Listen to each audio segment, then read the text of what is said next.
I am on the riverbank path behind our apartment building, phone wedged between my shoulder and ear, watching a gull rip apart a hot dog bun. Mom is asking if I will come for Sunday lunch, and I am trying to remember whether I have any clean black jeans. The gull drops a scrap and 3 sparrows dive bomb it. I laugh out loud and Mom says, "What is so funny?" "Nothing, just birds being birds." She presses, "Is everything okay with you and Jonah?" I kick a pebble into the water. He is fine. He is like the starter apartment of husbands, a placeholder until something better comes along. I say it breezy, like I am talking about borrowing a pen. The words leave my mouth and I feel nothing, not even a flicker of guilt. Behind me a branch cracks. I turn. Jonah stands 10 feet away, a brown paper grocery bag in each arm. His face is the color of cold ash. The phone slips from my shoulder and clatters on the stones. I hear Mom calling my name from the speaker, tinny and far. Jonah does not speak. He sets one bag down, then the other. He looks at me the way you look at a stranger who just keyed your car. I open my mouth. Nothing comes. He picks up the bags and walks past me toward the building entrance. The automatic door opens, swallows him, closes. I stare at the river. The gull is gone. The sparrows are gone. My pulse is banging in my ears. I tell myself it is not a big deal. Everyone thinks stuff like that. He was not supposed to hear it. I bend, pick up the phone. Mom is still talking. I hang up. Inside our unit, the air is thick like before a storm. Jonah is in the hallway sliding bottles of seltzer into the fridge. I hover at the threshold. "Hey," I say, "that was just me venting. You know how moms are." I needed something dramatic so she would stop asking questions. He closes the fridge door with deliberate care. His voice is low. "You have been calling me that in your head for how long?" I shrug. It is just a word. It does not mean anything. He nods slowly. Then he walks past me into the bedroom. I follow. He is pulling my duffel from the top shelf of the closet. I laugh, nervous. "What are you doing?" "Packing your things. You can stay with your mom tonight." "Come on, Jonah, do not be dramatic." He unzips the bag, lays it open on the bed. "You want me to carry this down to the street for you, or can you manage?" I fold my arms. This is insane. I said one stupid sentence. He stops, looks straight at me. "No. You said the one true sentence you have not had the guts to say to my face. I have felt it for months. The way you check your phone when I talk. The way you roll your eyes when I pick the movie. I'm tired of auditioning for a role I was never going to get. I feel heat rising in my throat. You are overreacting. Couples say worse and work it out." He zips the bag, "Not this time. I have given you every last piece of room in my life. Tonight I need it back." He lifts the bag, holds it out. I do not take it. He sets it at my feet, walks out. A minute later I hear the front door lock click. Then the deadbolt. Then silence. I sit on the bed staring at the duffel. I tell myself he will cool off. Tomorrow I will come back, make pancakes, tease him about his superhero socks, and everything will be normal. I pick up the bag. It is heavier than I expect, like he filled it with bricks. I lug it down the elevator and out onto Cedar Avenue. The night air smells of lilacs and bus exhaust. A Uber pulls up. The driver pops the trunk. I throw the bag in like it is garbage day. Mom opens her door in a robe and curlers. "What in the world?" "Long story," I say, brushing past her. "I need the guest room." She follows. "Did something happen?" I drop the bag on the guest bed. I might have said something insensitive. He needs space. Mom folds her arms. "What did you say?" I sit on the edge of the bed. "Does it matter?" She gives me that look. "It always matters," I tell her. Her face tightens. She sits beside me. "Oh, Calla, what? It is not like I cheated. It is just a word." She exhales through her nose. "Give him a day. Then apologize like you mean it." I nod. Inside, I'm counting on him missing me by morning. The next day I text him. "Can we talk?" No reply. I send a gif of a cat in a shark costume. Nothing. At noon, I walk to the Artisan coffee kiosk on Pier 12 because he loves their cardamom cold brew. I buy 2, carry them the 6 blocks to our building. The key does not fit. I try again. The lock has been changed. I stand in the hallway, cardboard cups sweating in my hands. A neighbor, Mrs. Lynn from 4B, steps off the elevator with her poodle. She looks at me, then at the door, then back at me. She does not smile. She used to ask about my herb garden on the balcony. Now she just walks by. I leave one coffee on the doormat like an offering. I drink the other on the bench outside the public library, scrolling Instagram.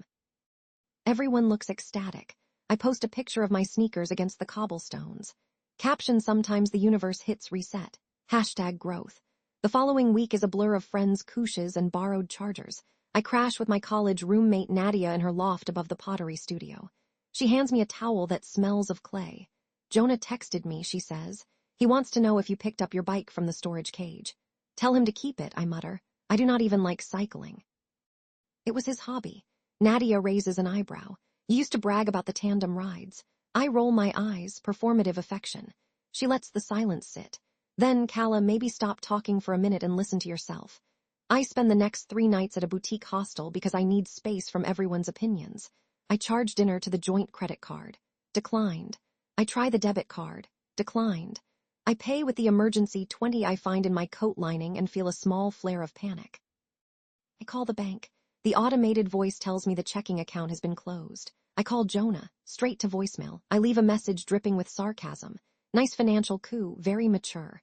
On Friday, I show up at the building again. This time I bring pastries from the French place he loves. I ring the buzzer. No answer. I wait 20 minutes, then wedge the bag of croissants against the door. I write a note. I miss your face. I realize that sounds shallow, but it is true.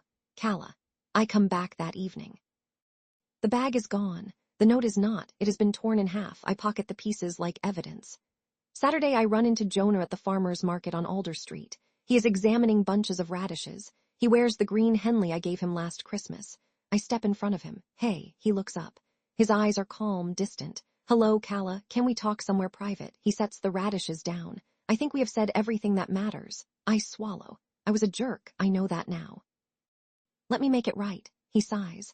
I spent 5 years making excuses for you. I am tired. I reach for his arm. 5 years is worth more than a week of silence. He steps back, exactly. 5 years should have been worth more than a careless sentence. People glance over. I lower my voice. I will go to therapy. I will read the books. Whatever you need. He shakes his head. I need to be with someone who does not need a crisis to notice I exist. I feel tears rising and hate myself for them. You are really going to throw us away over one word. He gives a small, sad smile. It was never one word. It was the 1,000 little moments behind it. Goodbye, Calla. He walks off. I stand there tasting copper in my mouth. A child nearby drops a peach. It splits open, orange and wet. I go back to Mom's. She's watering the succulents on the fire escape. She looks at my face and does not ask. She hands me the watering can. I water the plants until the soil runs black. At work on Monday, my manager calls me into the conference room overlooking the rail yard. She closes the door. I need to talk about your performance lately. Missed deadlines. Snapping at interns. Yesterday you left the client file on the tram. I stare at the graffiti on a boxcar below. I will fix it. She leans forward. I'm giving you a week of administrative leave. Get your head together. I nod. I do not tell her my head is already in pieces. That night I go to the dive bar on 7th where Jonah and I used to play darts. I order his favorite beer without thinking. The bartender hesitates. You okay, Calla? I force a smile, peachy. Halfway through the bottle I see Jonah at the far end near the jukebox. He is laughing with a woman in a denim jacket. She touches his elbow when she talks. He does not pull away. I stare until he feels it. Our eyes meet. His smile fades. He turns back to the woman. I leave the beer sweating on the bar and walk out into the rain. I text him at 2 a.m. Who is she? He responds at 7. Someone who calls me by my name. I throw my phone across the hostel room. It bounces off the wall and cracks. I cry until the pillowcase is soaked. 2 weeks later, I receive an email from a law firm. Petition for divorce. I scroll to the bottom. He is asking for nothing except the bike. I laugh until I hiccup. I call Nadia. I need a lawyer. She sighs. You need a mirror. I hire a cheap lawyer anyway. We meet in a coffee shop that smells of burnt toast. He tells me Jonah has already filed. He has moved out of the building, forwarding address unknown. He has closed the joint accounts, transferred the lease to his name only. Clean, surgical. I sit in the coffee shop long after the lawyer leaves. I watch a couple outside share earbuds. They sway to the same silent song. I remember the first time Jonah and I did that on a train to the coast. I had leaned into him thinking this is forever. I had believed it. When had I stopped? I go to the storage cage in the basement of our building. My bike is gone. His is gone. Only the tandem remains, wheels off, frame chained to the pipe. I leave it there. On the day the divorce is finalized, I am on the rooftop of the courthouse. The wind whips my hair into my mouth. Jonah stands 10 feet away, wearing a charcoal suit I have never seen. He signs the papers with steady hands. When the clerk asks if we want a moment alone, he says no thank you. He looks at me one last time. Not angry, not sad, just done. I watch him walk down the courthouse steps. A woman waits on the sidewalk, the woman from the bar. She hands him a coffee. He kisses her cheek. They turn and walk toward the river path where this all began. I stay on the rooftop until they are specks, until the sun goes down behind the cranes. I move into a studio above a print shop. The walls smell of ink and old pizza. At night I hear the presses rumble like distant thunder. I delete Instagram. I start therapy. I learn words like contempt and stonewalling and accountability. I practice saying I was cruel without adding, but I was stressed. At a friend's birthday picnic in Overton Park, I see Jonah from a distance. He is pushing a stroller.